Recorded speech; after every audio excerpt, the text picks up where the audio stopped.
Hi, I am Chelsea Campbell, and this is my introduction to EDL 853, Special Education for School Administration. So a little bit about me. This is my 5th year teaching math at Topeka West High School. I currently teach Algebra 1 and AP Calculus. I just accepted a new job for next year at Santa Fe Trail High School. Santa Fe Trail is much smaller than Topeka West, so I'm looking forward to a smaller school. My husband and I are new to the Parent Club. We just had our first son. His name is Kristaps last May, so that's been keeping me quite busy. And then we also have 3 dogs and 1 cat. The critical analysis. So at my school, we have what we call a study skills class. These are for our students with IEPs or special accommodations that have their own room. It's kind of like a study hall that they have this scheduled throughout the day so that they can get that extra time that they needed on that test, a separate testing environment in this study skills classroom, and that's built into their schedule. We also have CWC classes, class within a class.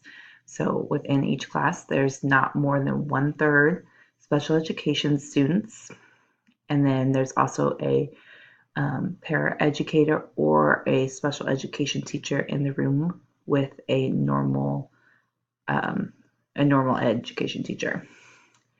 We have the BASER room, which is for our behavioral students.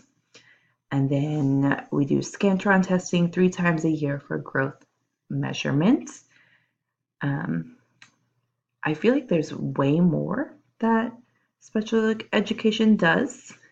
I feel like special education does so much, and they, not that they don't want to tell us, but they just don't really talk with regular classroom education teachers about all the crazy things that they do, because they do so much that it's almost like if they told me everything that they did, I would probably be overwhelmed.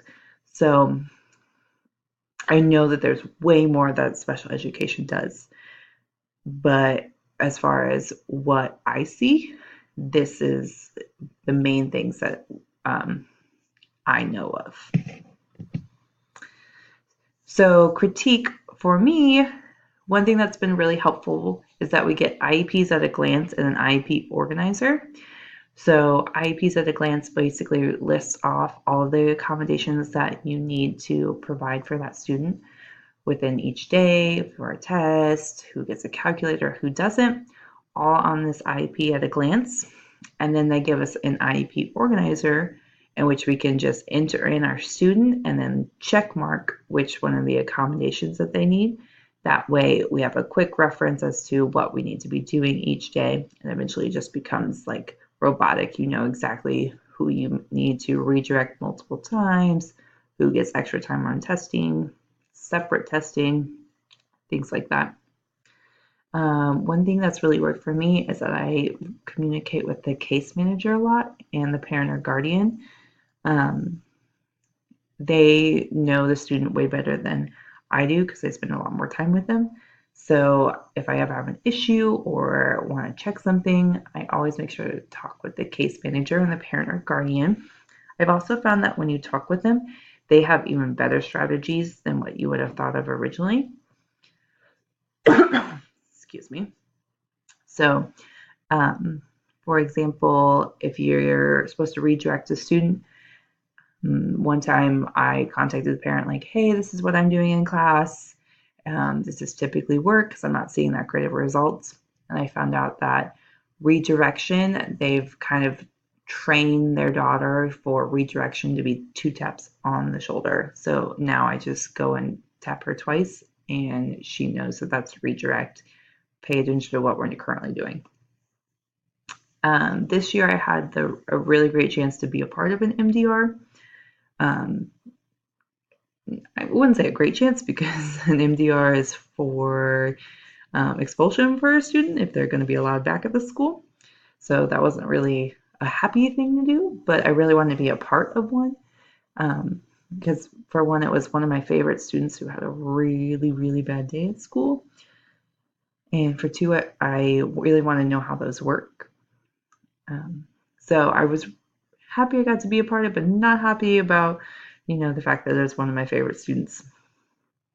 And then one thing that I really think I need to work on is I don't really use the data from all of that Scantron testing they do to measure their growth.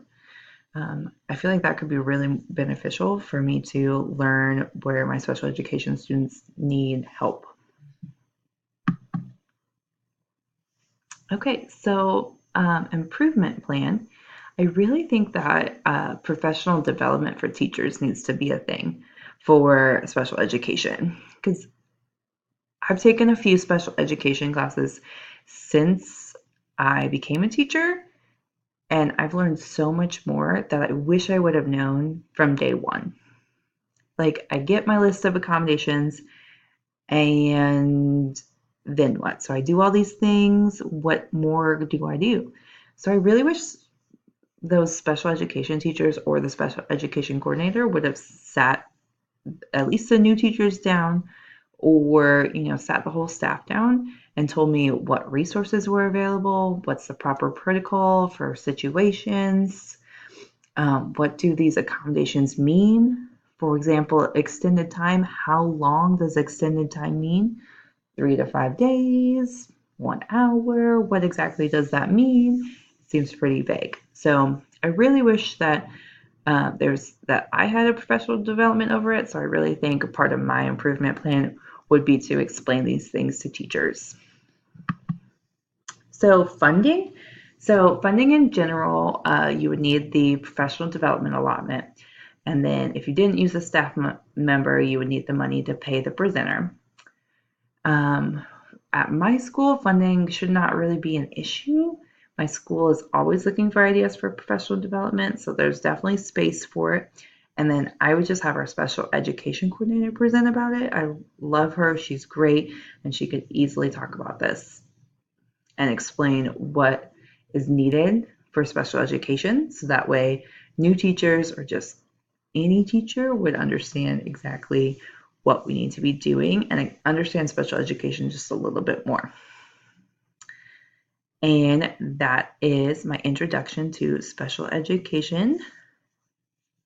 Thanks for listening.